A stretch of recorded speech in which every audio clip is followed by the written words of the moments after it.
Hello, welcome to the next episode of Devomech Insights. My name is Mohammad Waqas Nawaz and I am the co-founder and CTO of Devomech Solutions. With us we have Mr. Waheed. He is the Chief Commercial Officer and co-founder at Aridian Technologies. Welcome to the podcast, Waheed. Thank you very much for inviting on this podcast, the Devomech Insights. I hope it must be an insightful session going to be today. Yeah, I'm sure it will be.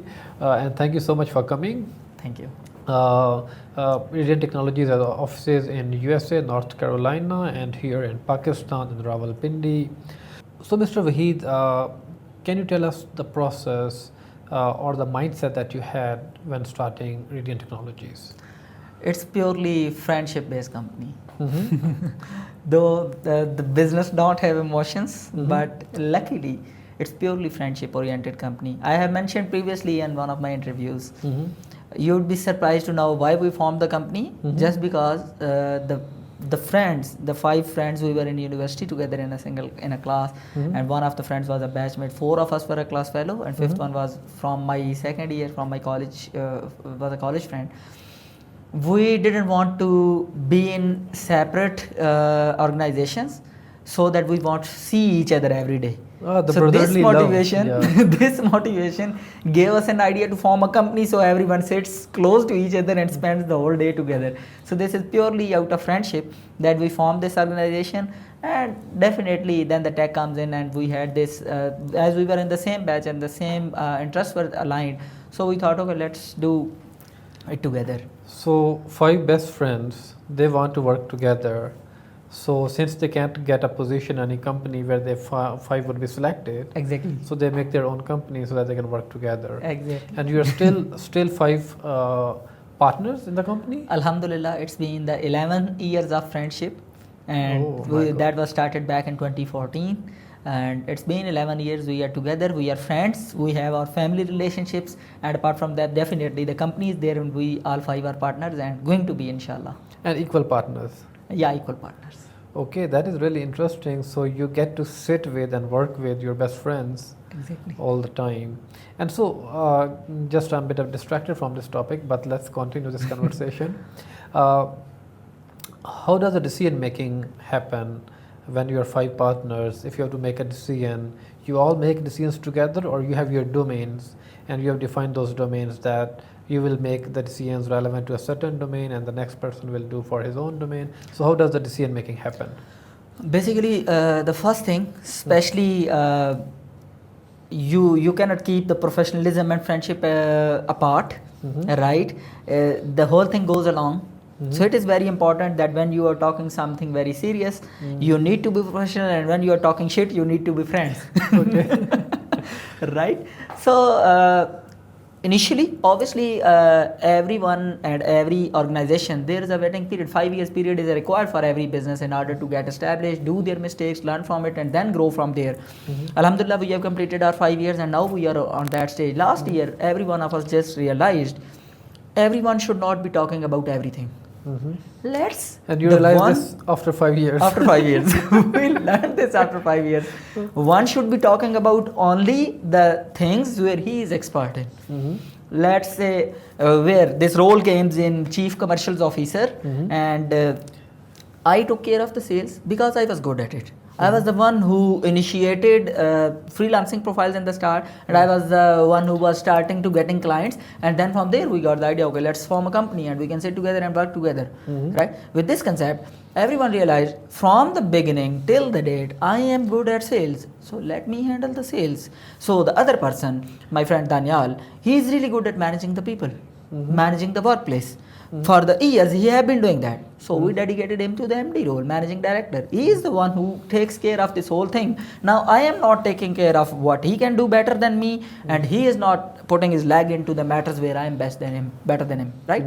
So you define the boundaries, and then again at the end of the day, we have our directors meeting twice a month, where we sit together, we talk on the topics, we do it frankly, we do it professionally, we sort out things together. Then obviously there is a voting procedure, as we are 5, so it's easy to have an odd number. We do the voting where some conflicting matters are there. I would pay my respect and a special thanks to one of my ex-managers, Javed Bhai from Zigron. He once guided me, he told me that he and his friend were doing business together. He said that when we are sitting and making the calculations of profit and loss and anything related to business, we calculate the every single coin or every single pie, right? So that nothing is being compromised in terms of business. He said that when I walk out of the door, I may let the whole thing go to my friend. But this is not business, this is friendship. It should be outside that door, not inside the meeting room where we are discussing purely business. So this is how we are making the things go. In meeting, we might be fighting with each other, we might be having an argument, we might be disagreeing with each other. But when we simply step outside the meeting room, we are friends. We are laughing, we are still making jokes on each other. Yeah, it's great that you're friends. Otherwise, 5 partners becomes a bit too many. Exactly. Because you have a lot of disagreements.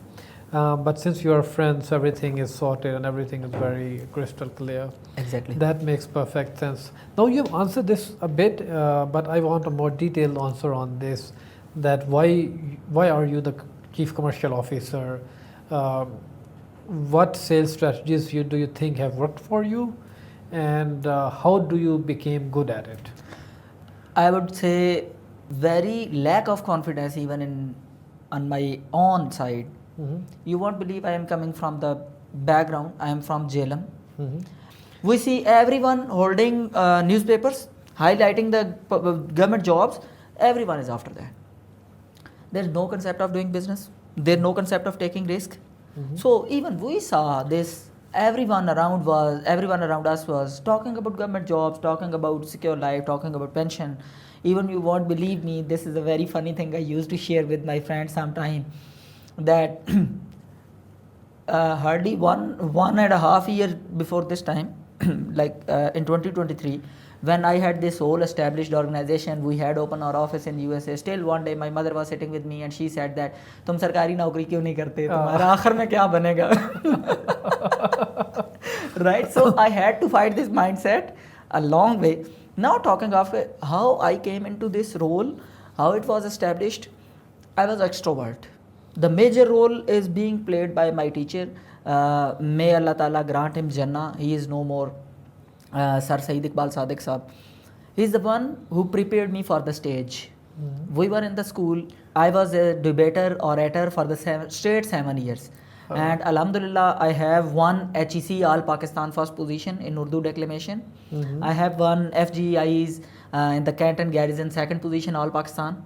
I have been into this area for the 7 years. So this is the first thing that comes as a starting point in my role: communication, speaking skills, communication skills. And my teacher used to tell me when I was in the early days of my speech career or declamations, Said Sahab said, "Beta, the communication is all about Sunnah. What Hazrat Muhammad Sallallahu Alaihi Wasallam gave you the rules of communication. Those are very simple. Just use that. When you are talking, you need to have the pauses. You need to adjust your tone according to the words that you are using. The second thing is you need to address the matter as per the audience.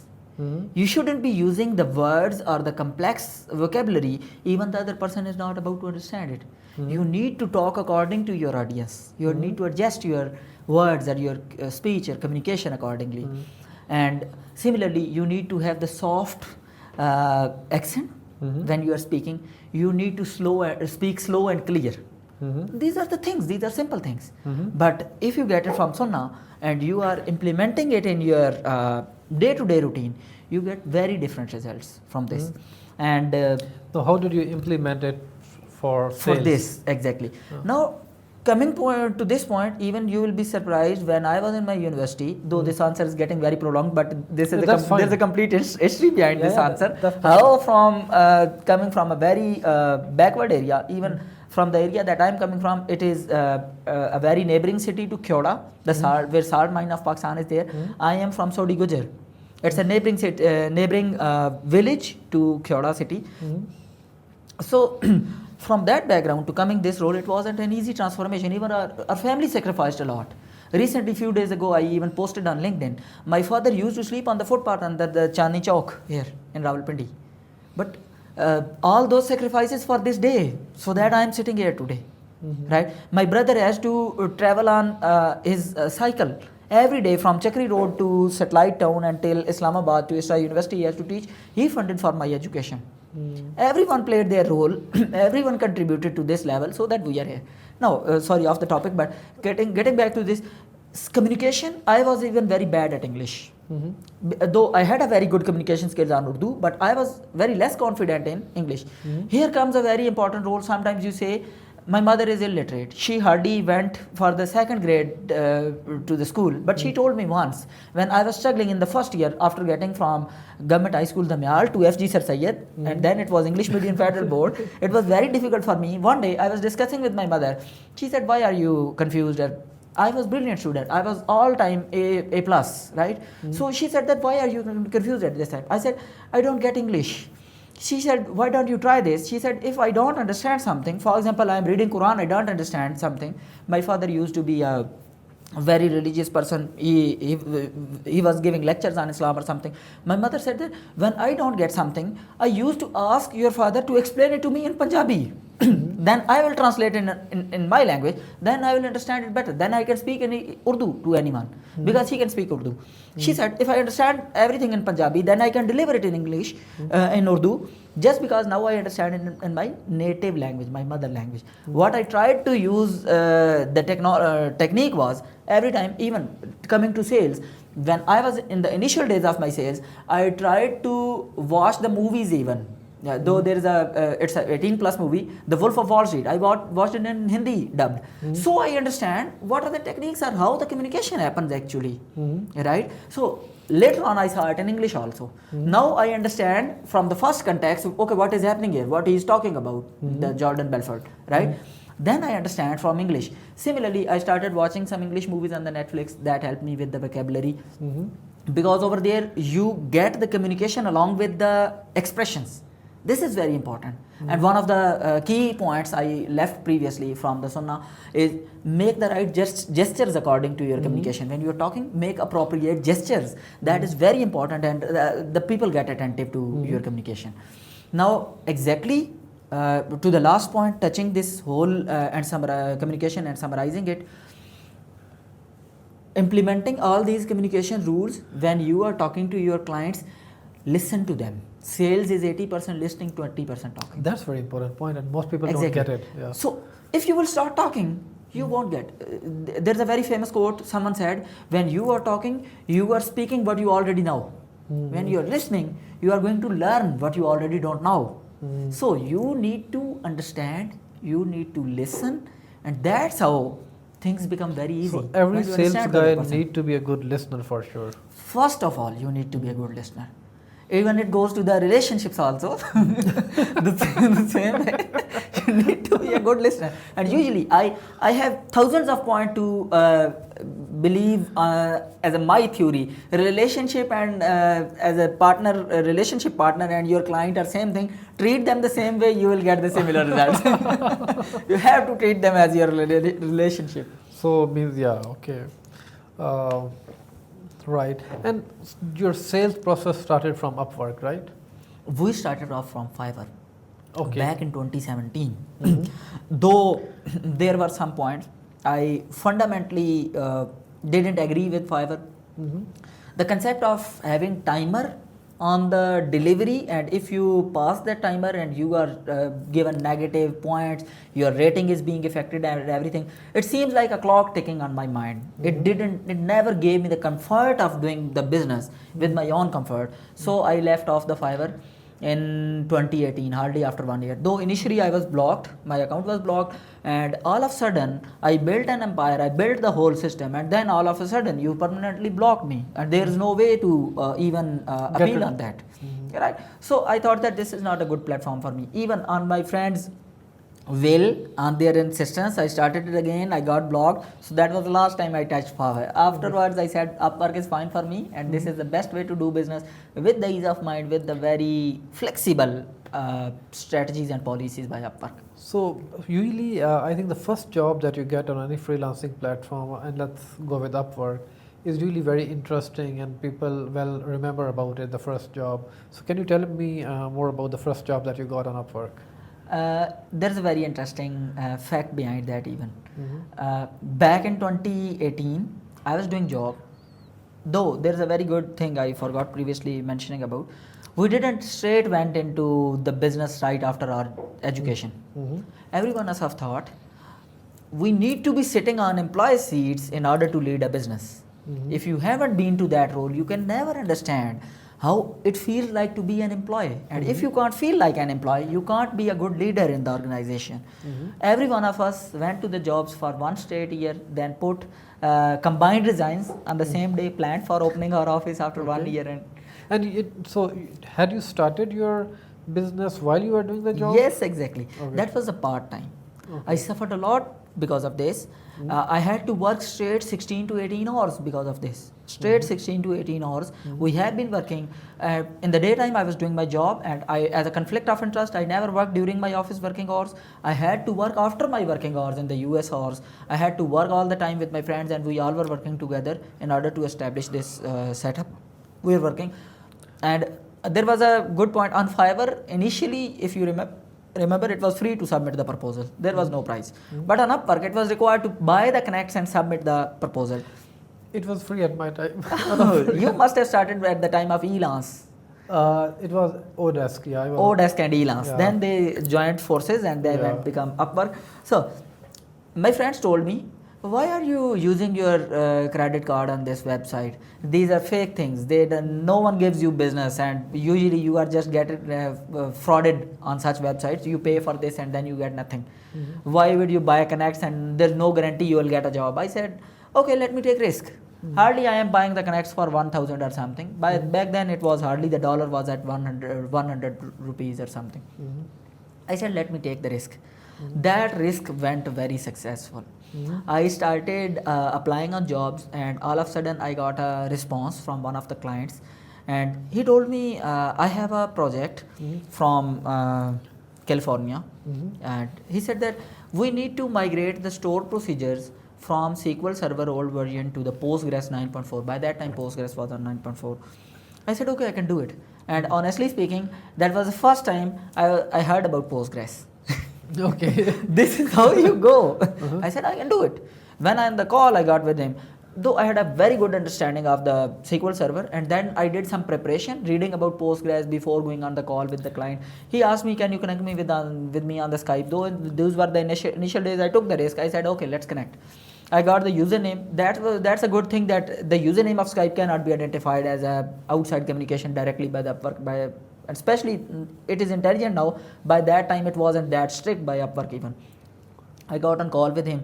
He told me, okay, what if I give you one task, you do it for me, and if you can convert one store procedure, I'll give you a very long work. I said, okay, go ahead. He said that, can you complete it in 1 day? I said, will you pay for it? He said, no, I cannot pay for it. I said, if you can't pay for the sample work, then definitely you are not going to pay me in the longer run. What if I propose you, instead of rejecting, I simply offered him a suggestion. I said, would you mind spending $5 on this? He said, why not? I said, give me the $5. I'll work on this. I'll deliver it to you. Believe me, for straight 8 hours, for the first time I installed Postgres, I learned Postgres, I converted one stored procedure to the another. After 8 hours, I was able to deliver that first stored procedure conversion. And you can't believe, at that time I was getting around 70,000 salary in my office, and I was making from this freelancing job was around 270 or something. Okay. So all of a sudden, the first impression other than this Upwork job, I didn't remember. What I remembered in my life, when I went my ATM, I got the currency out of it, I touched it thrice. Is it real currency? Am I making this much money out of Upwork? Is it real? I can earn 70,000 hardly while spending the whole day in an office. And then I'm getting, after working few hours, I'm getting 270,000 rupees per month, right? Yeah. That was something that I cannot forget, touching those notes and realizing this is real currency and I'm earning it. So the first task was $5 worth and 8 hours of effort. 8 hours of effort. There's a very famous proverb on this. If you are getting underpaid today and making more efforts to earn that, there will be a day when you will be spending less efforts and you will be making more out of it. Because you are getting all that experience. Exactly. Alhamdulillah, I saw that time when I then worked for a Californian client exactly. I was making $85 an hour then.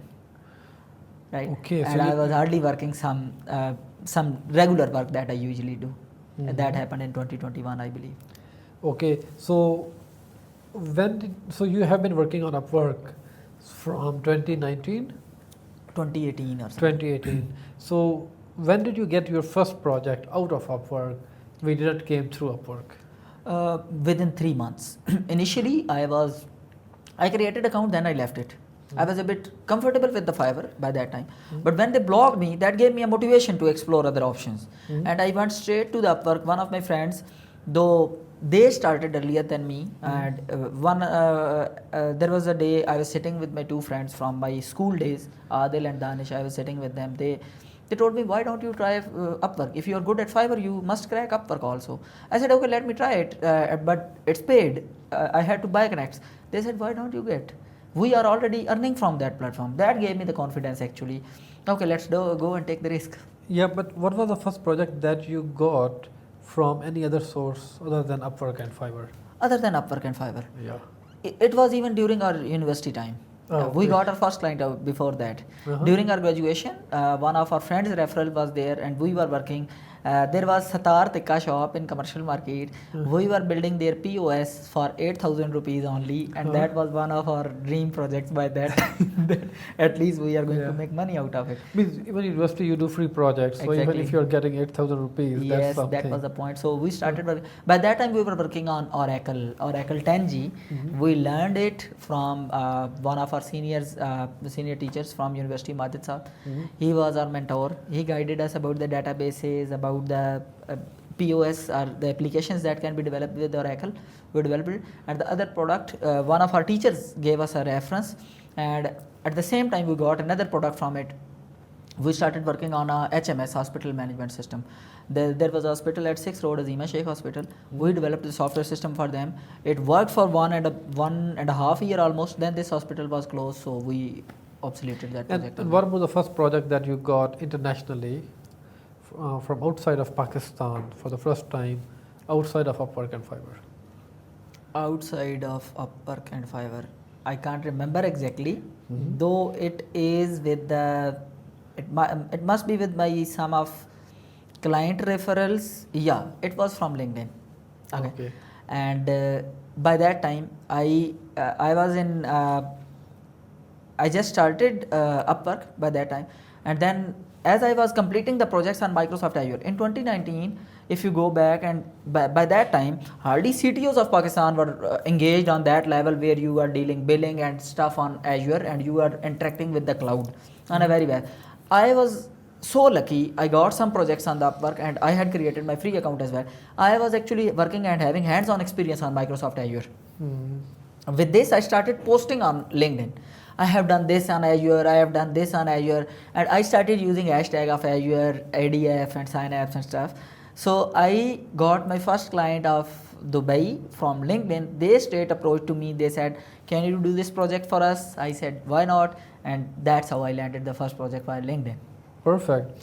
Okay, so regarding your sales office in US or other business development strategies that you have, what is the right sales pipeline strategy that you think is really good in these days? I would say managing the pipeline according to your team capacity is very important. It should be an end-to-end process, right? You shouldn't be solely focused on the sales. What if you are bringing the sales but you are not delivering the work that is already in your plate? let's suppose you are having some food in your plate and you haven't finished that yet, and you can't even finish that yet, and still the chef is serving you the more food. What will you do with that? You'll waste that food. You'll waste the efforts of that person. And on the other hand, you must be embarrassed yourself also of wasting that much food and stuff. Similarly, the same case goes to the sales procedure. Everyone will be disturbed if the sales is generating more leads, but those leads are not met or delivered by the actual tech team or your services team. This becomes a mismatch. So you should scale them equally. It should be a mutual understanding between the tech and the sales. The synergy leads you to the higher ends. The more focus should be on the quality rather than quantity. If you have 3 clients, serve them very well rather than having 30 and destroying 27. Okay. Right? I would simply say the focus is quality, not the quantity. Okay. And believe me, working, even the Microsoft have moved their model to, there's a term used in the market. I learned from Ali Bhai from when I was in Qatar. I learned from him, he's my mentor from QDS. He said fewer and deeper. It's a very intelligent statement. And Microsoft adopted this model, fewer and deeper. चंद लोगों के साथ काम करें, लेकिन सुथरा काम करें और उसमें vertical expansion में जाएं. Expand that. Find your enterprise clients where you find the right synergy and the right client who fits with you. Go an extra mile for them. Start delivering for them. So, for example, we had one of our clients from 2020. We started working with them. That was Frontline Ticketing. It was an event management startup. We started with them. We saw the ups and downs with them together. But today, that platform has generated around $15 million plus sales. That was launched in 2022. So within a period of 3 to 4 years, they have generated $15 million plus sales. And you must not be surprised to say, we are still their IT partners. We are managing the whole thing for them. Because if you are loyal to your client, you are focused on quality rather than quantity, you are going to stay longer. You are going to play a bigger inning with the client along the way. But still, you have to have some sales pipeline strategy there. Yeah, that's the point. That is very important. In this case, I would say you need to be very much predictive, but based on the data. For example, if you would have analyzed that this project is going to end in next 1 or 2 months, you need to start pushing your sales accordingly. Okay, I am expecting the new work within next month or by the end of next month. So that the pipeline, nurturing, bringing in opportunities, lead qualification, there are multiple steps. Those must be qualified so you get a good lead. And it is very important. The question is really good. How? If you will be in hurry, or if you will be doing it I would say, in the pressure, that you don't have work, you don't have enough work, you have free resources, you will be picking some petty projects in that case. You might be working with the people who are not your ICP, who are not your ideal client profiles. You might be picking them just because now you need it. In order to avoid that, in order to not fall for the wrong thing, you need to be focused on choosing your sales or managing your sales pipeline accordingly. So if you need the work, it must be in the pipeline. You shouldn't be starting hunting the work that day. Okay, so let me put it like this for better understanding of your perspective, is how often is your technical team overloaded? So I would say we are around 80% on our capacity. We keep the margin of 10 to 20% based on 2 things. One, the resources unavailability. Anyone can get sick, anyone can get leaves or something. We need to have some margin so the others can manage the missing person's work. And the second thing, we need to have this margin. So if something comes up as a special request from existing clients or the ones who are with us for years, we need to have a margin. So usually our teams are not 100% occupied, but though still we try to manage that we must have enough work for our team. Overloading, we don't go with that.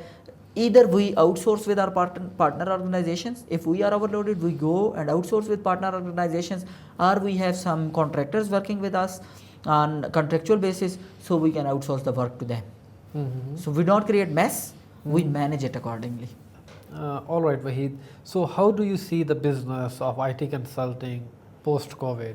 Have things are things better, or have they gone worse? I would say for organizations who are offering their services remotely to different countries, it got better. Mhm. Even though if you would compare the people who were working on especially freelance platforms or some online platforms back in 2018 or 19, comparatively, as I was one of them, comparatively things got very positive in 2020 and 2021.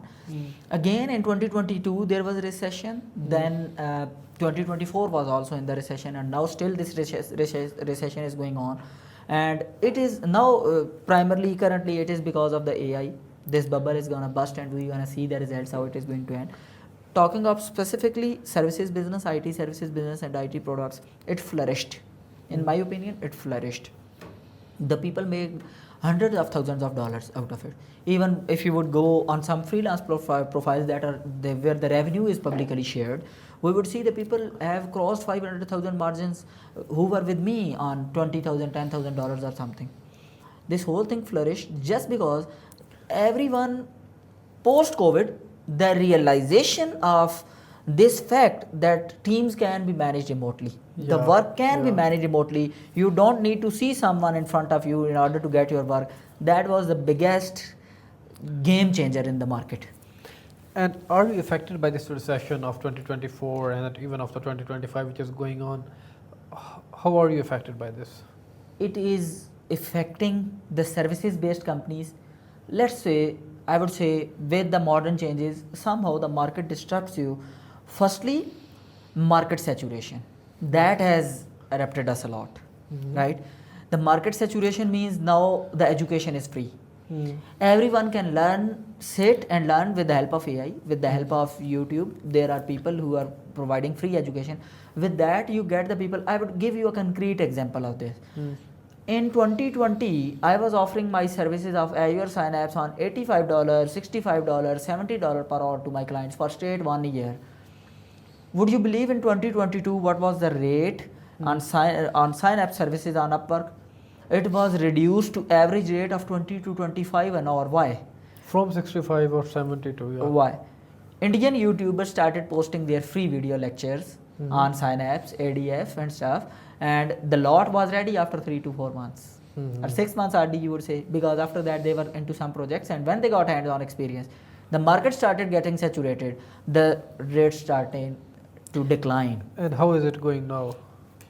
We are facing the same thing now, especially in the field of data. As I belong to that field, the market is hell much saturated. Even the people who never worked with the data, who were working into full stack or something, now people are turning their careers to the data domain. Yeah, I mean it has become a buzzword that I am working in data science or I'm learning data science. Exactly.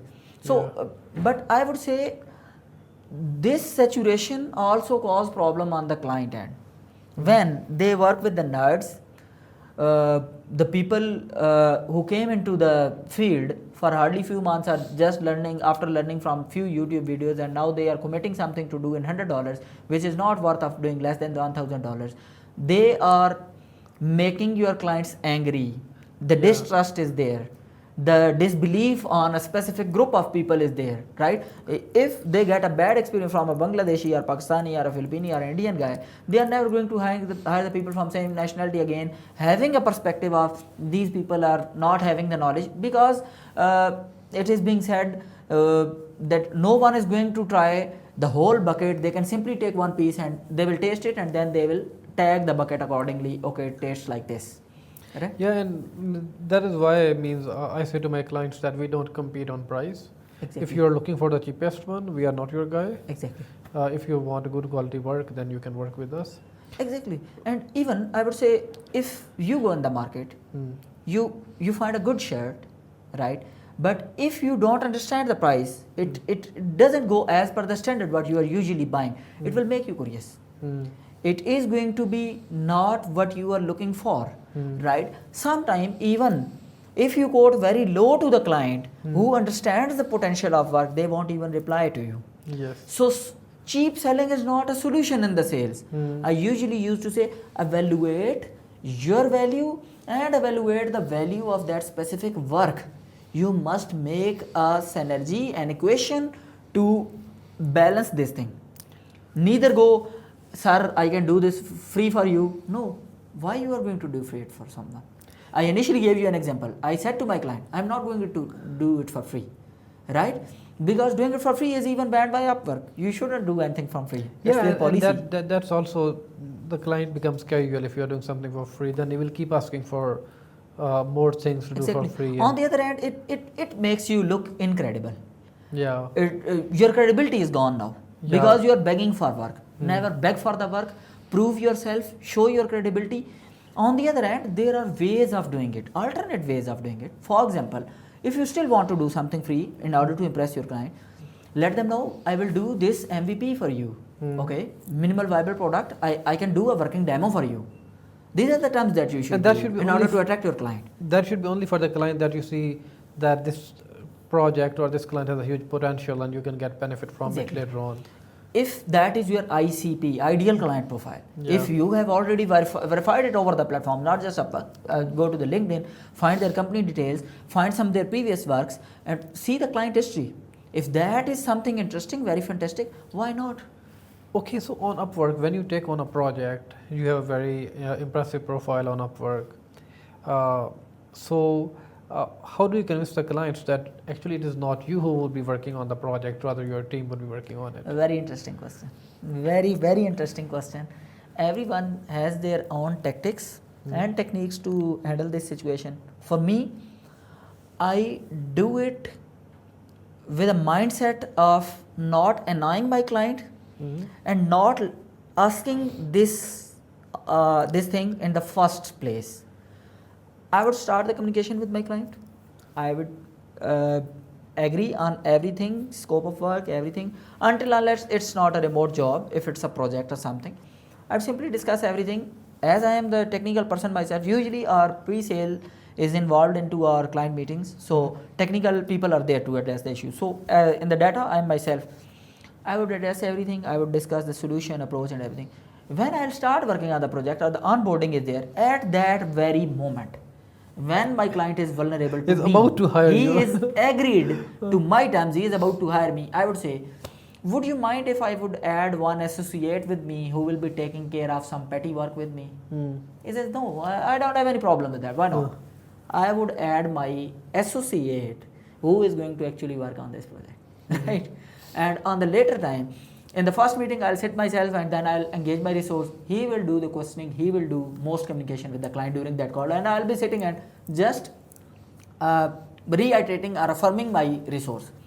Once I see my client is comfortable with that resource, in the next meeting, I would excuse or do something. I'm not available. Would you please continue with my resource? And then I can join in the next meeting. After second meeting, my client is comfortable with that guy rather than me. Now they are working together. Okay. You need to slip yourself very intelligently. So I never lied. I never did something wrong. It was just a tactic to engage my client in a way. Now that he got the comfort and confidence with my resource, they are happy to work with the resource now rather than me. Okay, so in this year or even today, how much percentage of your inbound work is coming from Upwork? I would say it's around 70% of our revenue is coming from Upwork still. And the rest 30%? And the rest 30% is on referrals, okay, and then from LinkedIn. Okay. So these are the three major. Yeah, your LinkedIn profile is pretty impressive as well. Yeah. So as I told you, the inbound leads were coming. I got really good contracts. Even you won't believe, I got Fortune 500 company from LinkedIn. Okay. They reached me out from their ingredient, and I got a contract with them. Similarly, I work for Johnson & Johnson. I work for UFP Industries. All of them are Fortune 500. UFP Industries was by the way from Upwork. Okay. It is a Fortune 500 company. The other was coming from LinkedIn. I had good communications over there. You build your profile with the specific hashtags. I was ranked in Azure on the top profiles from 2020 and 2021. If you'll go to on Upwork, on LinkedIn, everywhere I was ranking top on these keywords. Azure Data Factory, Synapse, on these keywords. I used to get a lot of inbound work in that time. Okay. As I was working professional myself, I was working myself on the projects and contracts myself by that time. So that was another thing also, that I was getting a lot of work from this channel. Interesting. All right, Wahid. How do you approach selling to large enterprises versus mid-sized businesses? It's a really great question. Actually, I wanted to address with the LinkedIn audience of my network also. I was recently visiting Europe. You are well aware that I was in Berlin, I was in Estonia, I went to the Doha also in Qatar. So the fact I learned about enterprises, it always inspires you that how system gets to Ittisalat from UAE, how someone is getting a contract from a very large bank, how an organization is directly working with an enterprise from USA. It gives you curiosity. Leading that curiosity, I met some leaders, specifically the sales professionals that were there in Europe on GITEX Berlin. I went and met few people, especially with a learning perspective, and the answer to this is procurement. He said that your target guy is not the CEO. Okay. Your target guy is not the CCO, CTO. Your target guy is procurement guy. Okay. When you're working with the enterprises, you get RFP or RFQ from the procurements. You need to be connecting with the business analysts, because that is where in the enterprises the request is generated. Okay. Let's suppose you are connected with the IBM CEO. He's not involved in what those is processes. he going to put the value for you? No. Yeah. Hardly you will read his quotes, nothing else. Yes. On the other hand, if you want the real value, you want to get something out of it, you need to register as a vendor with the large organization. Yes. Okay. For example, very few of us know that even United Nations UN has a portal where you can register as a vendor, and then there all open tenders are there. You can apply as a vendor and you can get the contract easily. Okay. Right. Even we started the process last time, but there were some issues, we discontinued. But again, we halted the process. We are going to start it again. Working with the large enterprises, procurement is your key to entry. Okay. You know, I had a meeting with a German firm, and that they were also a services company, and all their business was coming from German government. And what they were doing is that filling up all the tenders that the German government their departments were issuing. So they'll just fill those tenders, and all their business was coming from that. They were not doing any other sales strategy, any other sales effort other than that. Exactly. Talking of this, exactly, when I was in discussion with Sadat team, he is a guy, a Turkish guy, but he is leading entity data. He is the head of sales in MENA region. He told me, we sold our resources to Bosch Group. Bosch is a very enterprise group from Germany. Yes, yes. He said that we have our resources with Bosch. He said that, okay, let me walk you through how we started off a small team to an enterprise relationship with the Bosch. He said, let me walk you through the steps. I said, why not? That would be a gold mine, I must say today. Yeah. He said, we are SAP consultants. In SAP, there are modules and there are sport level resources are being provided to even some organization. He said that Bosch had a tender of 6 support resources required for some SAP module. He said that I signed for it. We went via that route. That was our entry point. We met the qualifications, we registered our company, we did the whole steps, and then one of the resource was in procurement, where we had understanding, we built the connection. We were able to successfully close that. 6 resources deal with the Bosch. He said that don't dream of selling your 1,000 resources on the day one. You are going to start off very small. Then you get confidence. Right. He said that then the next step was, as we were already inside Bosch system as a vendor, we can now see every request coming. As we are registered vendor, we have a successful payment mechanism set up, everything is now in their system. Now we are their trusted partner, right? Though for 6 persons, customer support, SAP support resources, but now we are a registered vendor with Bosch and we have our benefits to their system. We said that at that point, we started exploring other teams, meeting with other people, guided our resources to build some network and let us know some insights on any new hirings or coming opportunities. from there was a new opportunity coming in the Bosch where they needed some technical resources on the SAP role. They said, we mentioned the reference of previous winning contract. These are 6 resources already working in your team. Here is their performance report. We have these additional resources you can interview and you can onboard. Now, at the moment, if I'm not wrong and if I can trust on my memory, they have around 600 to 700 resources sold to Bosch. Oh, okay. That's the way. Even if we go to the story of systems with Ittasalat, it won't be much different. It goes the same way.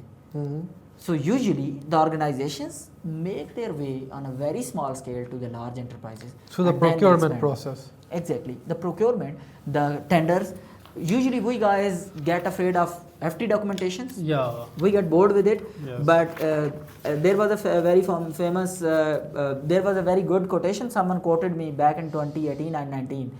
He said that if you want to make money, do the boring work because the competition will be very low. Yes. Yes. And you are from hardware embedded side, you must understand this point very well. Yeah, I do.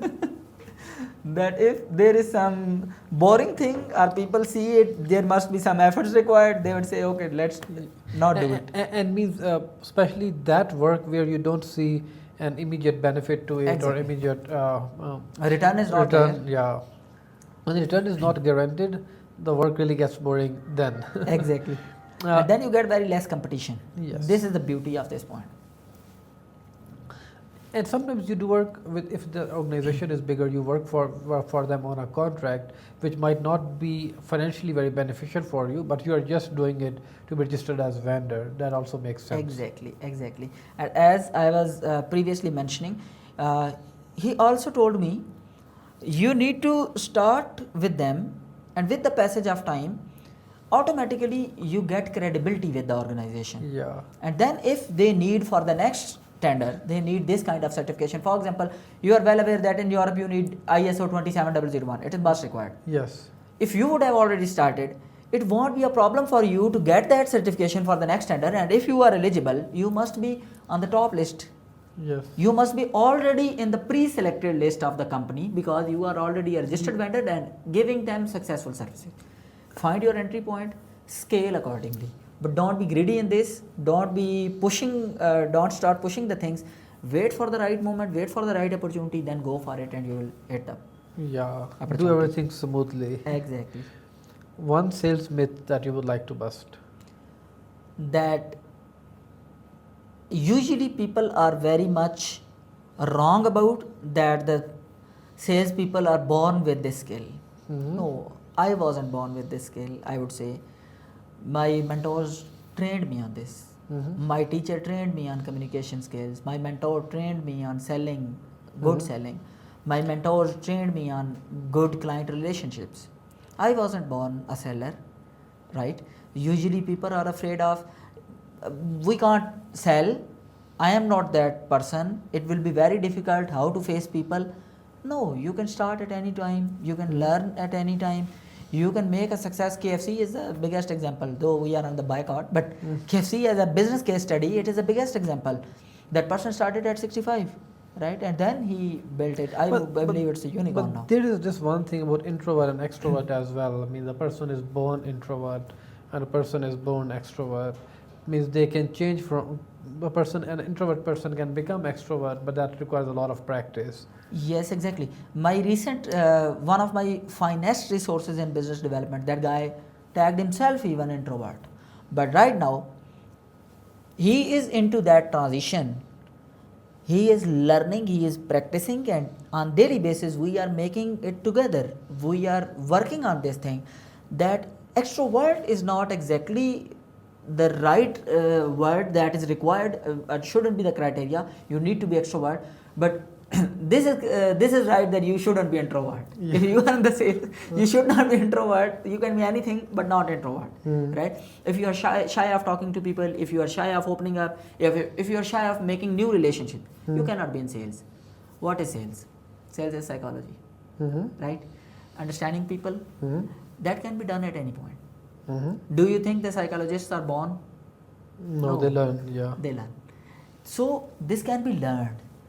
The training, efforts, learning, And I would say a very, very, very important thing, I must say, in my life, in my beliefs, the most important thing that played a very crucial role in my understandings and learning and reaching up to this level and changing my mindset and shaping me was books. My teacher used to write a sentence in my Urdu declamation at one time. The title was Kitab Dosti Jahan Dosti, in which he wrote, कुछ किताबें ऐसी होती हैं जिन्हें सिर्फ निगल लिया जाता है, कुछ किताबें वो होती हैं जिन्हें चबा चबा के खाया जाता है. Right? He said that if some book is good, you need to go piece by piece, bit by bit, word by word. Learn it, remember it, practice it, and live by it. Yeah, I can. Books are very important. I can relate to it because I have never read one book in my life that was not relevant to my studies from university. Though I had very good literature interest from the start, I was into the Urdu literature. One of my even life-defining book in my personal life, there were a lot of changes because of Talash. I usually refer to anyone if I'm recommending a book. This is Talash by Mumtaz Mufti. It is basically the Talash of Almighty, the finding, right? You are going to find a way. He never said a single time to pray, but I started praying 5 times after reading his book. That was a very drastic change, right? That book was that was a very heart-touching book because he gives you examples, very soft examples that connects you to the Allah Ta'ala in a very easy way. He mentioned, and I couldn't believe कोई अल्लाह ताला के बारे में इतने सादे अल्फाज में बात कर सकता है. He said that के you are playing cricket in the street, you want to hit a 6. He said that if Allah Ta'ala says to you in Quran, I am very close to you, right? मैं तुम्हारी शारक के भी करीब हूँ. He said that if he is that close and he is claiming to be your friend and you need to be his friend, be the friend. Tell him, I want to hit a 6, make it happen. आपका क्या जाता है? कहता है, have you involved Almighty, your friend, to this level in your life? Have you discussed your petty problems? अल्लाह ताला कहता है कि जूते का तस्मा टूट जाए और सुई चाहिए तो मुझसे मांगो, तुमने मांगी? कहता मांगो, दोस्त बनाओ ना. जब वो पैदा कर दिया उसने तो मुझसे ये बात नहीं कर सकते. कहता है हमने खुदा को वहाँ बिठा दिया. Yeah, rather he should be your friend and very close to you. He should be very close to you. Yeah. He should be in your heart. He should be here, right here, right? So books defined me. That was the main point. In terms of sales, even there are really good books that I learned from. I read a lot of books, even from the movies. I told you from the Wolf of Wall Street. There were some malpractices though, but you need to pick the good things that are relevant to you, and you must be just going for that. That's a pure recommendation. So Wolf of Wall Street strategy is not recommended, but a few parts of it are recommended. The disclaimer, especially how he started approaching people, right? I learned a lot of things about communication, how to communicate with the client, how to be persuasive. That was the main thing I learned from him. Okay, so my one and probably one of the last questions is, how do you handle difficult clients? The clients who are deeply involved in what you are doing and are really pain in the ass. How do you handle them? There are 2 approaches we offer as working with the client. The first thing is either you manage or I manage. Either it's managed by you or managed by Aridian Technologies. Right? Okay. The thing is, if they agree that we are going to manage it, then there will be only one point of contact. That person has enough caliber, enough capacity to take the pain. He can understand that this person can be very much difficult. Okay. But at the end of the day, he understands that he is the middleman. He needs to absorb the pressure or any negativity coming from that side, but he needs to be positive with the team. Okay. This is very important. For that we have our CTO, we have our team managers, right? On the other hand, the second approach, where we offer this, that you can directly work with our resources. But in that case, we have continuous feedback from our resources, and if we need to intervene, or rather than educating our client, we do educating our client. Even sometimes sharing with everyone, it is very important sometimes to educate your client about the procedures or processes, right? One of the clients we had, he had this habit of dealing with every developer, assigning a different task to everyone, right? And at the end of the day, the team synergy is not there. No, for example, he gave a task to the mobile applications team, and he didn't mention about writing an API from the web applications team. Now, mobile apps is developing something where the web application API is not there to interact or communicate with the web app on this feature module. We had to educate our client, but step by step, sometime unknowingly, without addressing it. We started pushing one person in the call who was taking requirement. That was our QA. We found that he is more comfortable discussing the requirements with this person. We offered him or requested him, what if you give your requirements to QA and then she can communicate to our team and whatever, so that you don't need to communicate with everyone. It will be even easy for you to save your time. You don't need to communicate with everyone. You will be communicating to her, she will be communicating to team, and you can ask her the status of anything. He said, yeah, this is a good idea actually. Why I am talking to everyone? Why I am instructing your developers? I have to take this pain in the ass. Right? So he said that this is so bad for me that I am wasting my time with every one of your resources. This should be your task. I said, yes, it should be our task. So you should be talking to our QA. She will take the request, and now it's her responsibility. She is your representative now here in the team. This worked for us. Right? Okay. So we need to go.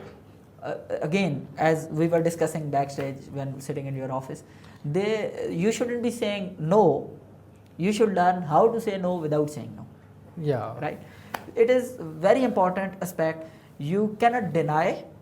Client is always right. Remember this. But वो कहते हैं ना बात बात के मैंने झूठ भी नहीं बोला और मैंने सच भी नहीं बोला. There are ways of doing something or saying something in which you can wrap it up. You can manipulate.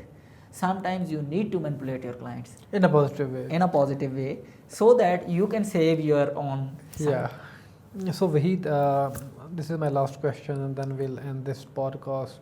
Any piece of advice that you would like to give to any new graduate who wants to start his own business? Have a look in the camera and give him the advice. So any aspiring professionals, any aspiring students, graduates, or the audience who are willing to jump into the sales career, the first thing, as Vakas and I was discussing, learn to listen. This is the key. Learn to listen. As much as you listen, you will be as much successful as you can't even imagine. Second, read. That is the second more important aspect of sales, is reading. With this, you build your attention. And by reading means books. Most probably, when I was reading a digest in my school life, and I kept reading it by 12th grade, my elder brother used to advise me, who actually put me on the digest even, that was a children digest. He said that now start reading books. When you are reading a digest, you are getting the thoughts of multiple writers at the same time. But now you need a writer with who you can either agree or disagree, or who can walk you through. As a good reader, a good writer is the one who holds your fingers and walks you through till the end of the book. If the writer cannot do that, he is not a good writer. If you start reading a book and you cannot leave it without finishing, you started a good book, right? So you need to read books. And the third very important point, work on your communication skills. You shouldn't be an introvert, but you shouldn't be shy of communication. You shouldn't be shy of reaching out to people. You shouldn't be shy of making connections. You shouldn't be shy of making the first move. That is very important. The third point I would say is making the first move. Either it's communication, it's connection building, it's reaching out to your prospects. And the fourth one, and the last but not the least, very, very, very important, I usually recommend for everyone is connect, don't sell. जब आप किसी से पहली दफ़ा मिलें, उसी वक्त बेचना ना शुरू कर दें, उस वक्त ताल्लुक़ बनाएं. Right? If you make a good connection, that can convert into a really good lead, but don't be persuasive, And at first place, don't try to sell at the first place. Hi, I am Wahid, I want to sell you my IT services. No, this is bullshit. First, you need to make a connection. Find a synergy. Try to ask as many questions as you want. Try to ask as many questions as you get chance to ask, but the questions should be solid. Don't ask the silly questions. Though you can practice those silly questions at your own, but you will learn with the passage of time. Ask relevant questions. It is very important. I would finish it with the bottom line: connect, don't sell. Thank you much.